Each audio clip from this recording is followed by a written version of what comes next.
आज का टॉपिक होने वाला है बहुत ज़्यादा धमाकेदार होने वाला है, बहुत ज़्यादा इंपॉर्टेंट होने वाला है। तो वीडियो को पूरी लास्ट तक बीच में स्किप बिल्कुल भी नहीं करना है। तो यहाँ पे हम लोग करने वाले बच्चों क्लास 10th के साइंस का चैप्टर 1 जो है chemical reactions and equations chapter, बहुत ज़्यादा इंपॉर्टेंट और मोस्ट वीवीआई जो टॉपिक है। इसके सभी प्रश्नों के उत्तर सीबीएसई बोर्ड के हम लोग इस वीडियो में कवर करने वाले हैं और अच्छे से समझेंगे। एक एक प्रश्न के एक क्वेश्चन को अच्छे तरीके से हम आपको कंप्लीट तरीके से कॉन्सेप्ट को क्लियर कराने वाले हैं। तो वीडियो को पूरे बीच में स्किप बिल्कुल भी नहीं करना, क्योंकि बीच में आप स्किप करोगे तो आपको कॉन्सेप्ट क्लियर बिल्कुल भी नहीं होने वाला है ना। जो चलते हैं हम शुरू करते हैं। तो ये सीबीएसई बोर्ड के सभी प्रश्नों के उत्तर है। इन टेक्स्ट क्वेश्चन सबसे पहले नंबर की बात करते हैं, अच्छे तरीके से हम कॉन्सेप्ट क्लियर करने वाले। कहता है why should magnesium ribbon be cleaned before burning. कहता है कि जो मैग्नीशियम रिबन जो होता है वो जलने से पहले ही क्यों साफ होना चाहिए। तो अगर हम बात कर लेते हैं इसका आंसर की, कहता है एक बार फिर से क्वेश्चन को आपको बता दें। पहले नंबर क्वेश्चन कहता है कि why should magnesium ribbon be cleaned before burning. कहता है मैग्नीशियम रिबन जलने से पहले, जलाने से पहले वो साफ क्यों होना चाहिए, है ना। तो इसका आंसर हम थोड़ा सा हिंदी में समझाने के लिए आपको, ताकि प्रोसेस आपको क्लियर हो जाए तो समझा रहे हैं। क्योंकि मैग्नीशियम रिबन की सतह पर क्या होता है, थोड़ा सा क्लीन कर ले, कचरा हो गया। मैग्नीशियम रिबन की सतह पर मैग्नीशियम ऑक्साइड की पतली परत बन जाती है। ठीक है बच्चों, जो मैग्नीशियम रिबन जो होता है, क्योंकि मैग्नीशियम रिबन जो होता है जिसकी बात कर रहा है, तो मैग्नीशियम रिबन की जो सतह होती है ना, जो लेयर होती है, उसके ऊपर में क्या होता है कि मैग्नीशियम ऑक्साइड यानी बच्चों एमजीओ की पतली परत जो होती है, लेयर जो होती है वो बन जाती है, जो वायु यानी जो कि ऑक्सीजन यानी वायु के ऑक्सीजन के साथ प्रतिक्रिया से बनती है, रिएक्शन करती है।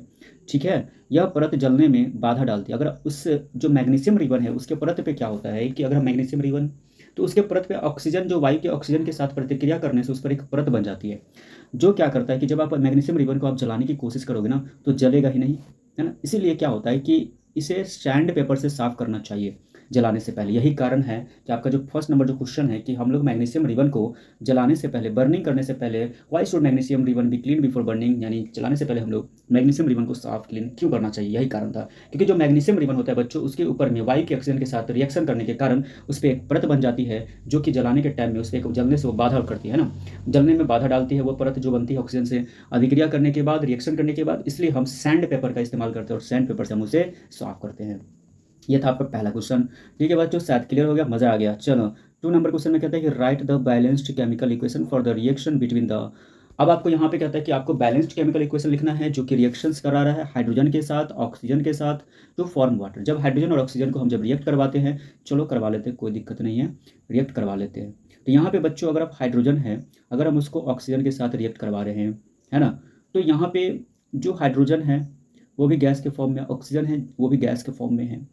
तो H2O यानी वाटर लिक्विड के फॉर्म में है। तो ये जो H2O जो आपको मिला, ये तो लिक्विड के फॉर्म में आ गया। सर जी, ये तो लिक्विड के फॉर्म में थोड़ा सा गड़बड़ा गया, चल लिख देते, कोई दिक्कत नहीं, अपना ही राज है तो लिखते हैं। चलो, तो हाइड्रोजन है, हम इसको ऑक्सीजन के साथ रिएक्ट करवा रहे हैं, तो हमें मिल रहा है H2O, जो कि लिक्विड के फॉर्म में है, हाइड्रोजन गैस के फॉर्म में है, ऑक्सीजन, मैनेज कर लेना, थोड़ा सा मेरा स्क्रीन बहुत बड़ा नहीं है तो आप मैनेज कर लेना। तो हाइड्रोजन गैस के फॉर्म में होता है, ऑक्सीजन गैस के फॉर्म में है, H2O यानी जो पानी है ये बन गया लिक्विड के फॉर्म में, चलो वाटर बन गया। अब हम जब इस सबका रिएक्शन करवाते थे, इसका हमको बैलेंस इक्वेशन कहता है कि इसका रिएक्शन करवा रहे हैं तो इसका हमको बैलेंस इक्वेशन बनाना है। तो बैलेंस इक्वेशन बनाने के लिए इसका जो टाइप वो कंबाइनेशन रिएक्शन है, राइट। तो इसमें देखना है कौन कौन चीज़ें, एक तो आपको हाइड्रोजन है, एक ऑक्सीजन है, ठीक है।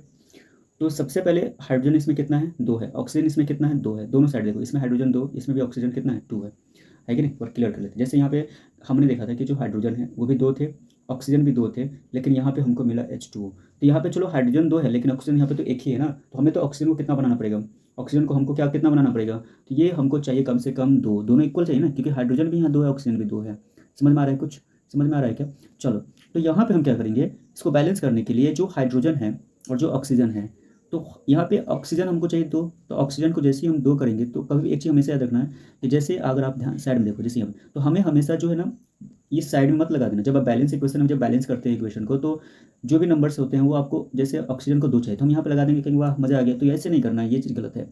आपको यहाँ पे जो आप इसको बैलेंस कर रहे हो, तो जो भी आपको 2 चाहिए तो उसको आपको स्टार्टिंग में जब यहाँ पे लगाएंगे, तब ऑक्सीजन का यहाँ पे क्या हो जाएगा, ये बैलेंस हो जाएगा, ठीक है। तो ऑक्सीजन कितना हो गया आपका, 2 हो गया यहाँ पे, लेकिन ऑक्सीजन 2 तो हो गया, हमने चलो यहाँ पे 2 लगा दिया, तो सर यहाँ पे तो ऑक्सीजन हमको 2 मिल गया, चलो ऑक्सीजन यहाँ पे 2 मिल चुका, लेकिन हाइड्रोजन के साथ 2 2 कितना हो गया, 4, यानी हाइड्रोजन कितना हो गया, 4 हो गया।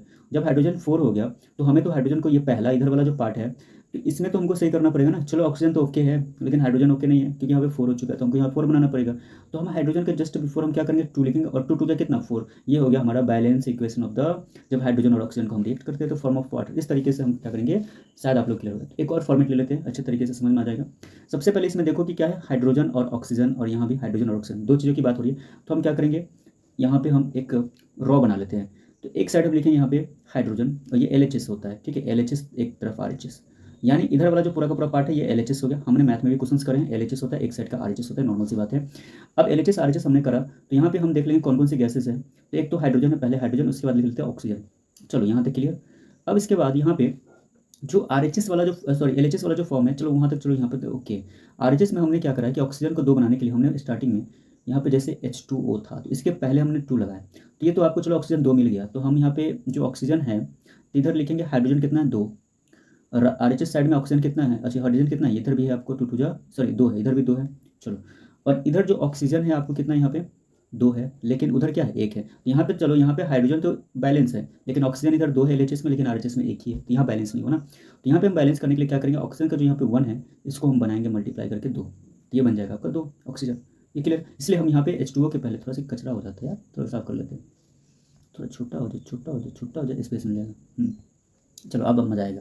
तो अब यहाँ पे क्या करेंगे, जैसे हमने इक्वेशन लिखा था हाइड्रोजन प्लस ऑक्सीजन, और रिएक्ट करने के बाद हमको मिल रहा था H2। तो हमने क्या करा था, मैंने आपको बोला कि हम एक कॉलम बनाते हैं, इसमें एक तरफ होगा LHS और एक तरफ हो जाएगा RHS, है ना बच्चों। अब यहाँ पे जो गैसेज है, एक हाइड्रोजन है, ऑक्सीजन, दो ही बात हो रहा था, हाइड्रोजन लिख लेंगे, ऑक्सीजन लिख लेंगे। अब हाइड्रोजन जो है उसके LHS साइड में कितने हैं, तो हाइड्रोजन कितने 2, तो यहाँ पे 2 हो गया। इधर कितने, इधर भी 2 है, तो चलो इक्वल है, बैलेंस है। इधर ऑक्सीजन कितने 2 है, तो 2 है। इधर कितने हैं, यहाँ पे तो ऑक्सीजन एक ही है, तो 1 लिख। ये दोनों बैलेंस है हाइड्रोजन, लेकिन ऑक्सीजन बैलेंस नहीं है, तो हम क्या करेंगे, इसके RHS में हम 2 मल्टीप्लाई करेंगे तो बैलेंस हो जाएगा, यानी 2 मल्टीप्लाई करेंगे तो ये 2 बन जाएगा ना। तो हम इसके पहले में इसको बैलेंस करने के लिए हम इसके स्टार्टिंग में 2 लेंगे, कभी भी इसके साइड में, चूंकि क्या होता है कि यहाँ पे नहीं लगाना है ये बैलेंस करने के लिए, तो कहेंगे वाह मजा आ गया, सही हो गया, गलत हो जाएगा। यहाँ पे ऐसे आपको बिल्कुल भी नहीं करना है। हमेशा इसको बैलेंस करने के लिए आपको क्या करना होता है कि जो हाइड्रोजन है, जो आप इसको बैलेंस कर रहे हैं, है ना, तो ये हमेशा इसके पहले बैलेंस करेंगे। चलो हमने यहाँ पे किया, तो ये जो ऑक्सीजन आप कितना हो गया 2 हो गया, और ये जो हाइड्रोजन है वो कितना हो गया 2 2 जा 4 है, क्योंकि अब इसके साथ ये मल्टीप्लाई हुआ, तो ये तो 4 हाइड्रोजन हो गया। जब हाइड्रोजन 4 हो गया तो इधर तो आप चलो ठीक है, इधर तो दिक्कत है ना, इधर ऑक्सीजन आपको 2 ही है, तो इसको बैलेंस करने के लिए यहाँ पे हम क्या लगाएंगे 2 लगाएंगे, तो 2 2 जा कितना हो गया 4 हो गया, तो इधर भी 4 इधर भी 4, अब जाके ये बैलेंस हो गया। तो यही कॉन्सेप्ट था आपका, ये सेकंड नंबर क्वेश्चन बता रहा है, ठीक है। चलो क्लियर हो गया। चलते नंबर 3 क्वेश्चन में क्या कहता है, state the type of chemical reactions in the following. State बताना है कौन सा केमिकल रिएक्शंस का कौन सा टाइप है।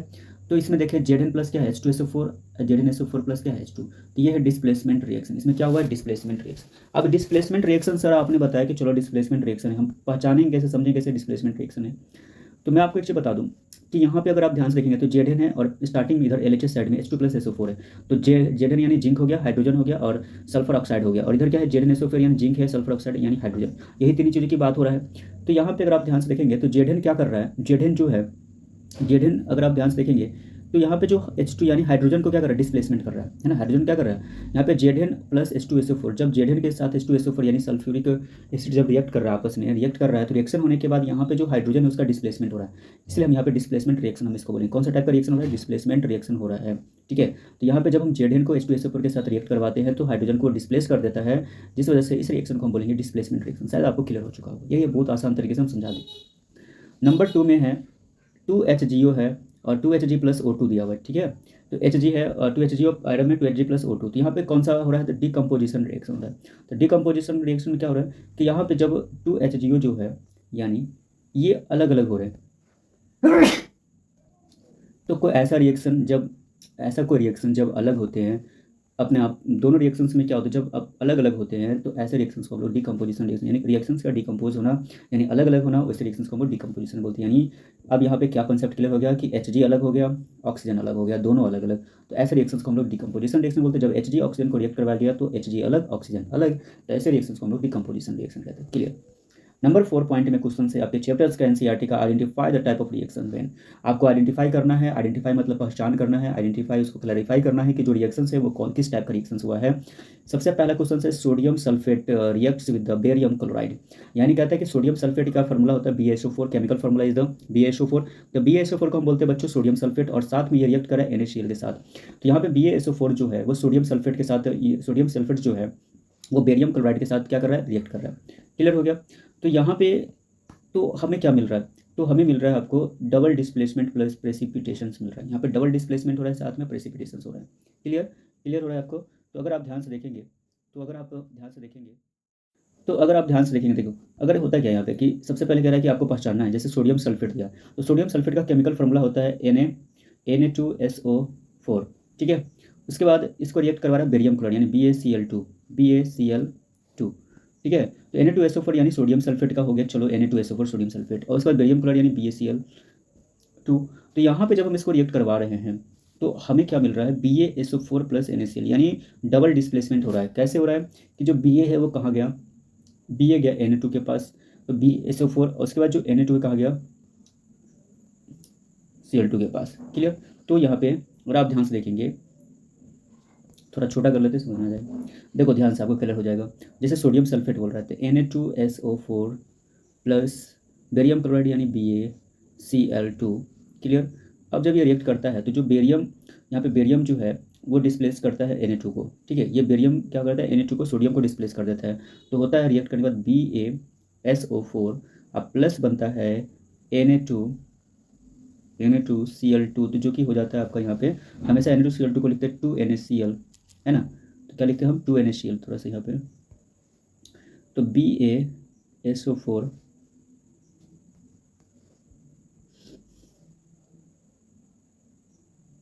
Na2SO4 plus BaCl2। तो ये Ba जो है बेरियम, बेरियम डिस्प्लेस करेगा सोडियम को, तो हो जाएगा BaSO4 प्लस NaCl। क्लियर हो गया। तो BaSO4 प्लस NaCl हो गया, तो ये डिस्प्लेस करता है। तो इसमें कौन सा डबल डिस्प्लेसमेंट हो रहा है, ठीक है, डबल डिस्प्लेसमेंट प्लस प्रेसिपिटेशन मिल रहा है यहाँ पे, सोडियम क्लोराइड मिल रहा है यानी प्रेसिपिटेशन। तो ये हो गया आपको, इसका आंसर हो जाएगा डबल डिस्प्लेसमेंट प्लस प्रेसिपिटेशन। ठीक है, डबल डिस्प्लेसमेंट प्लस प्रेसिपिटेशन। तो इसलिए यहाँ पे आंसर में हमने पहले से रखा है कि double displacement plus precipitation. Clear. चलो अब है एक्सरसाइज क्वेश्चन है, जो कि नंबर फर्स्ट आता है कि why is respiration considered an exothermic reaction. अब यहाँ पे क्वेश्चन क्या आता है कि जो रेस्पायरेशन, पहला क्वेश्चन है एक्सरसाइज का कि why is respiration considered an exothermic reaction. अब ऐसा क्यों होता है, एक्सोथर्मिक रिएक्शंस क्यों जरूरी है, why is respiration considered exothermic reactions, क्योंकि इसमें ग्लूकोज का ऑक्सीकरण होता है, ग्लूकोज का ऑक्सीकरण होता है। किसका ऑक्सीकरण होता है, ग्लूकोज का ऑक्सीडेशन होता है। ऑक्सीकरण का मतलब होता है, बच्चों हमने हिंदी में अच्छे समझाने के लिए लिखा है, ऑक्सीडेशन होकर के कार्बन डाइऑक्साइड यानी CO2 कमा पानी और ऊर्जा निकलता है। तो ऊर्जा का निकलना इसे एक्सोथर्मिक बनाता है। अब यहाँ पे क्वेश्चन अगर आप पहले नंबर को देखेंगे तो कहता है कि why is respiration considered an exothermic reactions. आपको यहाँ पे ध्यान से देखना है कि जो रेस्पायरेशन जो होता है उसको एक्सोथर्मिक रिएक्शंस क्यों माना गया है, क्यों होता है वहाँ पे, है ना। रेस्पायरेशन जब होता है उसके कंसिडर्ड जो है एक्सोथर्मिक रिएक्शंस क्यों होते हैं, क्योंकि इसमें जो ग्लूकोज का जो ऑक्सीडेशन होता है, ग्लूकोज का जो ऑक्सीकरण होता है बच्चों, उसमें कार्बन डाइऑक्साइड यानी CO2, पानी यानी वाटर, और ऊर्जा यानी एनर्जी निकलता है। और एनर्जी का निकलना ही, एनर्जी की वजह से, एनर्जी निकलने की वजह से ही इसे एक्सोथर्मिक बनाता है। तो हम इसके इक्वेशन के हिसाब से समझ लेते हैं कि ग्लूकोज का जो केमिकल फॉर्मूला होता है बच्चों 6,6H12O6। तो 6,6H12O6 जब 6O2 के साथ रिएक्ट करता है तो 6CO2 यानी कार्बन डाइऑक्साइड, 6H2O यानी वाटर, और साथ में एनर्जी भी निकल रहा है, प्लस एनर्जी। इसी एनर्जी की वजह से इसे एक्सोथर्मिक बनाता है। क्लियर, आई होप समझ में आ गया होगा। तो ये था आपका पहला एक्सरसाइज क्वेश्चन, क्लियर हो चुका है। नंबर 2 की अगर हम बात करें तो कहता है कि why are decomposition reactions called the opposite of the combination reaction. यानी जो डिकम्पोजिशन रिएक्शन है बच्चों, उसको कंबाइनेशन रिएक्शन का उल्टा यानी अपोजिट कहा जाता है। क्यों कहा जाता है, यानी दोनों एक दूसरे का अपोजिट क्यों कहा जाता है। तो कंबाइनेशन जो होता है, कंबाइनेशन रिएक्शन, इसमें दो या अधिक ऐसे में मटेरियल्स होते हैं जो मिल करके बनते हैं, है ना। दो या अधिक पदार्थ मिल करके एक बनता है। जबकि डिकम्पोजिशन में क्या होता है कि एक यौगिक टूट करके दो अधिक पदार्थ बनते हैं। मतलब दोनों में क्या डिफरेंस हम बताते हैं। कंबाइनेशन में क्या होता है कि मतलब जो दो या अधिक, जैसे कि हाइड्रोजन और H2 और O2, ऑक्सीजन, और बनाता है H2। इसमें क्या होता है कि दो मटेरियल या दो पदार्थ मिल करके क्या बना है, एक मिल करके एक बनता है। ये दोनों मिल करके एक बन गया, तो हम इसे बोलेंगे कंबाइनेशन रिएक्शन। और डिकम्पोजिशन में क्या होता है कि कुछ टूट, जैसे ये टूट करके बन गया हाइड्रोजन और ऑक्सीजन, इसे हम बोलेंगे डिकम्पोजिशन रिएक्शन। मतलब ठीक एक दूसरे का उल्टा होता है। तो शायद आपको क्लियर हो गया होगा। कंबाइनेशन में क्या होता है कि दो या दो से अधिक जो पदार्थ होते हैं, जैसे कि हाइड्रोजन और ऑक्सीजन मिलकर के H2O एक बनता है, तो दो पदार्थों को मिलकर के एक बनना कंबाइनेशन रिएक्शन, और एक का अलग अलग टूट करके होना, दो पदार्थ बनना, जैसे कि H2O, हाइड्रोजन ऑक्सीजन अलग अलग बने, तो हम इसे बोलेंगे डिकम्पोजिशन रिएक्शन। बस दोनों में इतना का ही फर्क है। क्वेश्चन नंबर 3 में अगर हम देखें तो कहता है कि राइट बैलेंस्ड इक्वेशन फॉर, सबसे पहले में कैल्शियम हाइड्रोक्साइड प्लस CO2। तो इसका आपको बैलेंस्ड इक्वेशन लिखना है। तो क्या करेंगे हम सबसे पहले, arrow CaCO3 plus H2O, equation है CaOH का होल ट्वाइस, कैल्शियम हाइड्रोक्साइड का फॉर्मूला होता है CaOH whole twice plus CO2 है तो CO2, arrow CaCO3 plus H2O। इसका जो टाइप है ये कंबाइनेशन लिख सकते। क्यों कंबाइनेशन है? क्योंकि ये दो मटेरियल, दो पदार्थ मिल करके एक बना है, इसलिए हम इसे कंबाइनेशन लिख सकते, क्योंकि अभी जस्ट हम लोगों ने उसको क्लियर भी किया, ठीक है। तो जब कैल्शियम हाइड्रोक्साइड यानी CaOH होल ट्वाइस को जब हम CO2 के साथ रिएक्ट करवाते हैं तो हमें एक पदार्थ मिलता है CaCO3 और साथ में वाटर मिलता है, लिक्विड मिलता है, इसे हम कंबाइनेशन रिएक्शन भी कहेंगे साथ।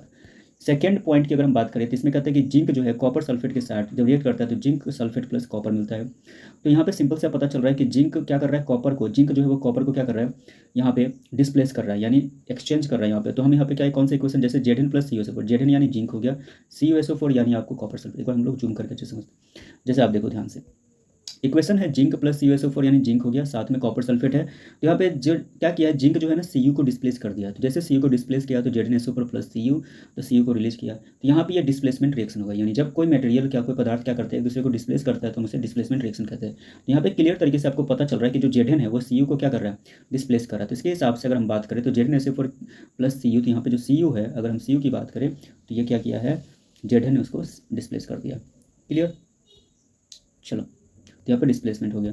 नंबर थर्ड पॉइंट की बात करें तो इसमें कहता है कि एल्यूमिनियम प्लस आयरन ऑक्साइड। अब एल्यूमिनियम और आयरन ऑक्साइड की बात करते हैं। एल्यूमिनियम ऑक्साइड प्लस आयरन जो होता है देता है, एल्यूमिनियम और आयरन ऑक्साइड जब आपस में रिएक्ट करता है तो क्या मिलता है, एल्यूमिनियम ऑक्साइड प्लस आयरन। इसका फॉर्मूला होगा एल्यूमिनियम यानी Al होता है 2Al, साथ में बैलेंस भी करते रहना है, और plus FeTO3 arrow Al2O3 plus 2Fe। तो इसमें कौन सा रिएक्शन हो रहा है साथ में, तो इसमें आपको हो रहा है डिस्प्लेसमेंट, क्योंकि अगर आप ध्यान से देखेंगे तो जो Al है वो किसको डिस्प्लेस कर रहा है, Fe को डिस्प्लेस किया है। तो यहाँ पर हो जाएगा Al2O3 और 2Fe हो जाएगा, और ये बैलेंस किया है। तो बैलेंस करना हम इसमें थोड़ा सा समझ लेते हैं। जैसे यहाँ पे आपको ध्यान देना है, Al है, ठीक है, प्लस Fe2O3, तो रिएक्ट करने के बाद आपको आता है डिस्प्लेस किया, Al जो है वो Fe को डिस्प्लेस किया तो बन गया Al2O3 प्लस Fe। तो यहाँ पे अगर आप ध्यान से देखेंगे तो जो Al है इसको बैलेंस कर ले, क्योंकि इधर कितना Al, अगर दोनों साइड देखिए, इस साइड में क्या है कि Al, जो Al है यानी एल्यूमिनियम कितना है, एल्यूमिनियम 2 है, लेकिन यहाँ एल्यूमिनियम कितना है, 1 है Al। तो इसको बैलेंस करने के लिए हम यहाँ पे एक 2 देंगे, तभी तो ये दोनों क्या होगा, आपस में बैलेंस होगा। चलो हमने इसको बैलेंस कर दिया। इधर Fe2 है, इधर कितना है, 1 Fe है, तो इसको बैलेंस करने के लिए हम इसके पहले 2 देंगे, तभी तो ये बैलेंस होगा। क्लियर, चलो अब यहाँ पे जो O3 है, O3 इधर भी है, O3 इधर भी है, चलो इक्वल हो गया। शायद आपको यहाँ तक तो समझ में आ ही गया होगा। क्लियर है ना, तो ये चीज़ था। चलो बैलेंस करना भी हम लोग समझ गए। नंबर 4 पॉइंट पे आता है explain the following terms. Explain the following terms with example. कहता है कोरोजियन। कोरोजियन क्या होता है, मेटल्स का वायु या नमी के साथ धीरे धीरे क्षरण करना, जैसे लोहे में जंग लगना, इसे हम कहते हैं। जैसे किसी भी आयरन में जब रोस्टिंग होता है, जब आयरन में रस्टिंग होता है यानी जंग लगता है, लोहे का जंग लगना ही आपको कोरोजियन कहलाता है, ठीक है। तो कोरोजियन जो होता है, कोरोजियन जो होता है, आपको जो लोहे में जंग लगना कोरोजियन कहलाता है। क्लियर हो गया आपको, ठीक है। अब आता है टॉपिक है रेंसिडिटी। रेंसिडिटी क्या होता है, तेल या घी में ऑक्सीकरण से बदबू आना। कभी कभी आपने देखा होगा तेल या घी में जब ऑक्सीकरण होता है, ऑक्सीडेशन होता है, उसकी वजह से उसमें से बदबू आता है, उसी बदबू का आना रेंसिडिटी कहलाता है। क्या कहलाता है, रेंसिडिटी। तो जो टॉपिक रेंसिडिटी वो क्या होता है, आयल हो गया या घी हो गया, उसके अंदर ऑक्सीडेशन का होना और उस ऑक्सीडेशन के बाद स्मेल का निकलना, उसे हम रेंसिडिटी कहते हैं। नंबर 5 पे आता है कंप्लीट एंड बैलेंस करना, NaOH प्लस HCl। तो यहाँ पे है, अगर हम ये यहाँ पे हो जाएगा आपको NaCl हो जाएगा, क्योंकि H हट जाएगा, डिस्प्लेस हो जाएगा, तो NaCl प्लस H2O बनेगा। क्लियर, अब यहाँ पे है Fe प्लस CuSO4। Fe क्या करेगा, Cu को डिस्प्लेस करेगा, तो FeSO4 प्लस C हो जाएगा, यहाँ डिस्प्लेसमेंट रिएक्शन हुआ था। नंबर 3 में AgNO3 प्लस NaCl। Ag क्या करेगा, Na को डिस्प्लेस करेगा, AgCl प्लस NaNO3। CaCO3 को अगर हम यहाँ पे होता है आपको यहाँ पे आपको डिकम्पोजिशन, क्योंकि डिकम्पोजिशन में क्या होता है कि एक मटेरियल टूट करके दो मटेरियल बना, दो पदार्थ बनाते हैं। तो यहाँ पे एक था और यहाँ पे दो बना है, तो इसको हम बोलेंगे डिकम्पोजिशन, यानी अलग अलग होना, टूटना, उसको हम डिकम्पोजिशन कहते हैं। तो CaCO3 यानी CaO प्लस CO2। क्लियर, चलो ये सारे क्वेश्चंस थे आपके NCERT के पहले एक्सरसाइज जो भी है। तो इस तरह के जो साइंस से रिलेटेड अगर आप बोर्ड की एग्जाम्स की तैयारी करना चाहते हैं तो आपको अगर अच्छा लगता है चैनल को जरूर सब्सक्राइब करें और ज़्यादा सपोर्ट करें। आपको हम एग्जाम्स पेपर्स की तैयारी करवाएंगे अच्छे तरीके से, 100% नंबर स्कोर करवाने में बहुत ज़्यादा हेल्प करने वाले हैं। तो चैनल को जरूर सब्सक्राइब करें, ज़्यादा शेयर करें दोस्तों के साथ। इस तरह के वीडियो वॉच करें। थैंक यू सो मच, मिलते हैं नेक्स्ट वीडियो के लिए, बाय बाय।